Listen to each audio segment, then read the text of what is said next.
school and how to avoid college burnout. For those who don't know what college burnout is, it's basically doing the same routine over and over again or feeling so overwhelmed that you just kind of lose that drive and passion to stay in school. And some ways that I avoided college burnout, or majority of the time how to stay in school, was I took a lot of time for myself. I designated certain days, basically like self-care routines and like self-care days, because it's very important that you decompress and give your mind and body some time to just really relax and like not think about work, because college is all about due dates and it's all about turning work on time. It is self-paced, but there are due dates and you need to realize that you're responsible for that. And it can be very overwhelming, because I do realize that a lot of people have jobs, they have to babysit. There's so many factors in your life that could just affect how you complete your work and how early you do it.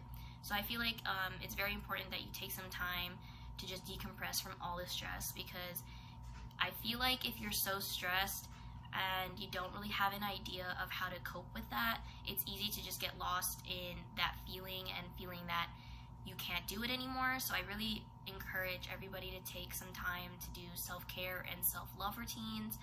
Another good thing that you can do to avoid becoming unmotivated to do school is to do some to-do lists. Very simple. You don't have to have a plan or anything. I feel like a sticky note or a note card would do just as fine. Just write your daily to-dos, or maybe even like a weekly to-do, so that can help you avoid weekly stress. And so it also feels really good for yourself to just check off your assignments on the daily, and also it helps not overwhelm you when you look at your calendar and you have like 3 essays due on one day, versus if you can spread it around the whole week. And there's another thing that I wanted to really emphasize about college, is that you're in a race, but it's at your own pace. And I feel like this is such a big topic of staying motivated in school, because it's something that I've struggled with for a really long time. That you'll notice that there's people graduating within 4 years, some people even graduate in 3 years if they take extra credits. And I honestly feel like it's kind of unrealistic, because majority of time not everybody graduates within 4 years, and I feel like there's a stigma with people graduating in 4 years versus 5 or 6. I feel like there's nothing wrong with taking a little bit of more time for yourself to really focus on your grades, or if you just can't make it on time, if you want to take a semester off, I feel like that's fine, and you shouldn't compare yourself to other people, because your situation is different. And I feel like comparing yourself to other people is probably one of the biggest things that I've seen with my peers that we've talked about before, where they feel like college maybe isn't for them because one of our peers is already graduating next semester versus they're like 2 years behind. You should just really focus on yourself and know that regardless of how many years it takes for you to graduate, you will do it, and you should be proud that you're still taking the time and effort to stay in school and you're still enrolling. You should be very proud of that. And also, to help you stay in school, you should find like-minded people who can help motivate you to stay in school.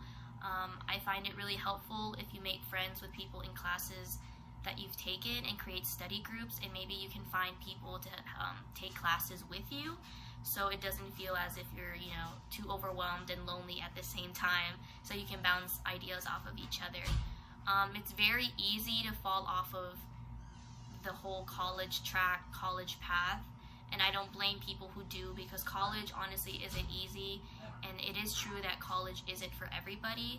But if you find yourself stuck in this type of situation, there are ways for you to ease that burden. You can talk to your peers, you can talk to your professors. There are a lot of professors who are genuinely there to help you succeed. So you just have to find your group of people to help motivate you, but you also have to be responsible in terms of helping yourself. So to-do lists, being able to give yourself some time to decompress, finding some hobbies that would be really good for you to keep your mind off of some stress, just things like that to just keep your mind very healthy. I think that's mainly the thing that could help you motivate yourself. And yeah, thanks for listening to my kind of motivational speech about staying in college. Hello, I'm Eddie Martinez, Cohort 2, and I want to talk about being a disabled student at the University of Nevada, Reno, and also any advice I would have, which to start being a disabled student, the first thing, I'll just start with the advice. I'd sign up with any disability resource center a campus might have, such as mine's that literally DRC, Disability Resource Center, and they go ahead. I have a meeting with a personal mentor, counselor. I don't know the right word for it, and he goes ahead, we talk, he measures what I need, such as alternative testing, locations, so they provide that for me. They also give me extended time that I need to complete the test, and they help me with excused absences if I cannot attend the class for any medical reasons and such not. They do way more, but that's just mostly what I need help with in classes. And being a disabled student now in the classroom is a lot harder than you would assume. Professors work with you, but it depends on the professor. It could be case to case. A lot of professors will help you, but there are the ones that just kind of push you to the side until the end.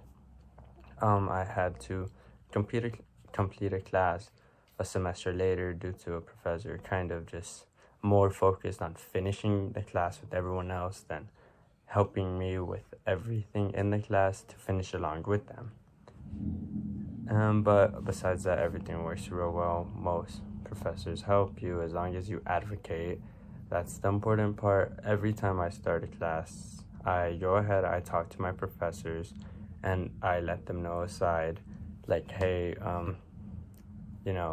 these are my disabilities and what I might need accommodations for.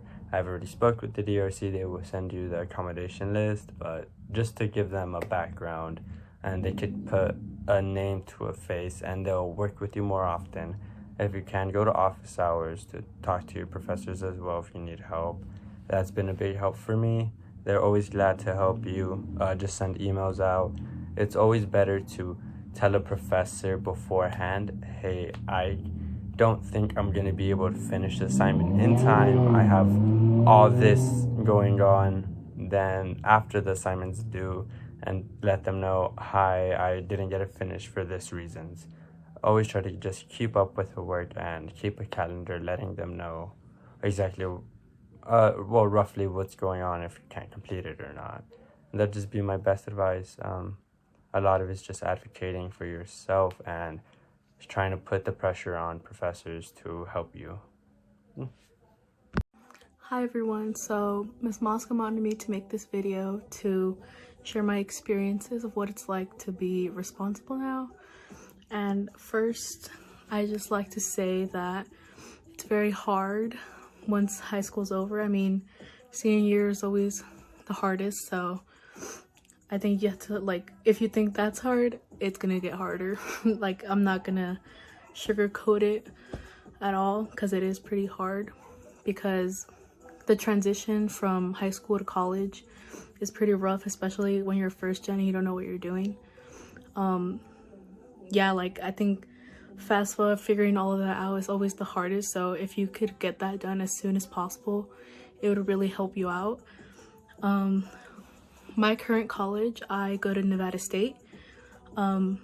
It's I like it there. I don't know how else to put it, that I really enjoy going there because I feel like all the professors are very nice, and they're very they pay attention to what you do. So if they see you're doing bad in a class or you're missing assignments, they'll message you, or they'll talk to you. They'll step you aside after class and be like, hey, is there anything I could do to help? And I feel like that kind of just helps you a little, because sometimes things get very hectic, especially when you have a job and you have a job and you have family problems or just dealing with stuff on the daily. So I feel like that's very helpful, especially because it kind of you take a step back and then you're like, okay, what can I do to do better? But other than that, I think Nevada State's a pretty cool school. It's very small, so yeah, the teachers would have more time to give you one-on-one. if that's what you're looking for. And for that in-state tuition, I think that's all I have. I mean, everything else is just kind of like a learning process. I feel like everyone goes through it differently, so